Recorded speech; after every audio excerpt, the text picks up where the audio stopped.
Hi viewers, this is Dr. Karthik, consultant periodontist and implantologist in Elident Hospitals, Kondapur.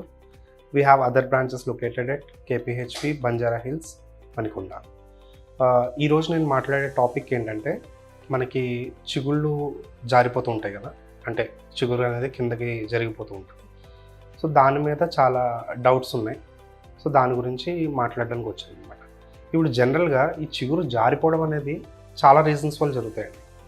మనం సరిగ్గా brush చేసుకోకపోవడం వల్ల జరుగుతుంది, లేదంటే చిగుళ్ళు వాపులు రావడం, ఎక్కడైనా ఈ బ్రష్ చేసుకోకపోవడం వల్ల ఎక్కడైనా ఫుడ్ ఇరుక్కుని దానివల్ల వాపులు రావడం, లేదంటే మనకి కొన్నిసార్లు పళ్ళు అవి వంకరలుగా ఉన్నాయనుకోండి, దానివల్ల మనకి ప్రాపర్గా బ్రష్ అది పోక దానివల్ల కూడా మనకి జరుగుతుంటుంది అన్నమాట.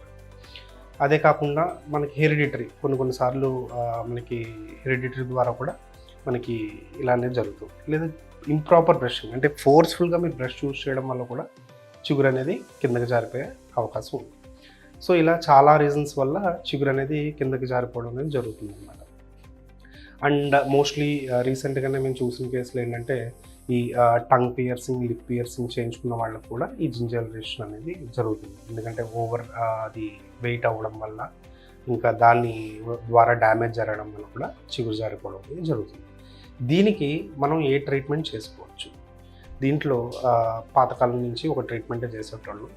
అంగటి నుంచి మనం టిష్యూని తీసుకుని వచ్చి, సంథింగ్ లైక్ ప్లాస్టిక్ సర్జరీ అనమాట. అంగటి నుంచి చిన్న టిష్యూని తీసుకుని వచ్చి దాన్ని ఎక్కడైతే చిగురు జారిపోయిందో అక్కడ కొంచెం స్క్రేప్ చేసి టిష్యూని అక్కడ మనం ఈ అంగటి నుంచి తీసుకొచ్చిన ఫ్లాప్ని పెట్టి సూచర్స్ వేసి మనం జింజైవల్ కవరేజ్ అనేది చేయొచ్చు. అది పాతకాలం టెక్నిక్ అనమాట. ఇప్పుడు లేటెస్ట్గా ఏంటంటే పిన్ హోల్ టెక్నిక్ అనేది వచ్చిందండి. ఈ ప్రొసీజర్ అంతా కూడా మనకి కొద్దిగా కాంప్లికేటెడ్ ప్రొసీజర్ అవ్వడం వల్ల పిన్ హోల్ సర్జరీ అనేది వచ్చింది.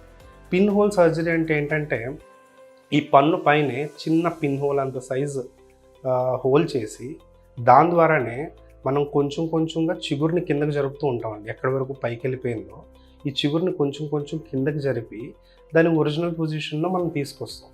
ఇది కిందకి తీసుకొచ్చిన తర్వాత కొలాజన్ స్ట్రిప్స్ అని ఉంటాయండి. మన బాడీలో కొలాజన్ ఎట్లా మనకి ఉంటుందో అలాగే మనకి ఆర్టిఫిషియల్ కొలాజన్ ఉంటుంది. ఈ కొలాజన్ టిష్యూస్ని లోపల పెట్టి మనం తర్వాత మోస్ట్లీ 90% సూచర్స్ కూడా మనం అవాయిడ్ చేయడానికి అవకాశం ఉంటుంది అనమాట. ఈ విధంగా మనం చేసుకుని కూడా మనం రూట్ కవరేజ్ అనేది చేసుకోవచ్చు. దీనికి స్పెషల్ ఇన్స్ట్రుమెంట్స్ ఉంటాయి, చిన్న ఇన్స్ట్రుమెంట్స్ ఉంటాయి. ఈ ద్వారా మనం ఏంటంటే ఈ సర్జరీ అనేది చేసుకోవచ్చు. దీనివల్ల మనకి ఏంటంటే ఫస్ట్ అంగటి నుంచి ఆ ముక్కను తీసి అక్కడ డోనర్ టిష్యూ తీయట్లేదు కాబట్టి అక్కడ పెయిన్ కానీ ఎటువంటి ఇబ్బందులే ఉండవు. అండ్ రికవరీ టైం చాలా ఫాస్ట్గా ఉంటుంది. సూచర్స్ అవి వేయం కాబట్టి పెద్దగా ఇబ్బంది కూడా ఏముండదు. మీకు ఈజీగా చైర్ సైడ్లో ఒక 15 మినిట్స్లోనే అయిపోయే చాలా చిన్న ప్రొసీజర్ అనమాట.